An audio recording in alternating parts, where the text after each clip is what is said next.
гимнастика – это один из самых зрелищных видов спорта, а сами спортсменки больше напоминают сказочных принцесс. Настолько они женственны и изящны.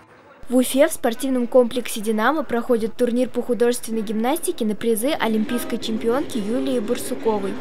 Он длится целых 2 дня, а целью соревнований стало повышение спортивного мастерства и укрепление спортивных связей.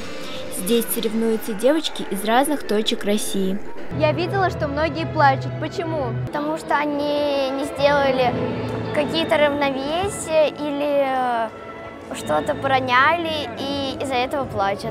Что дает победа на этих соревнованиях? Мы потом идем на Россию и на многие соревнования, на которые нас пригласят.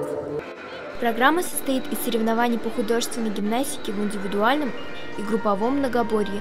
Среди спортсменок девчонки с 5 до 13 лет. На соревнования приехало более 500 девчонок из 16 городов России и ближнего зарубежья. Как вы готовились к этому турниру?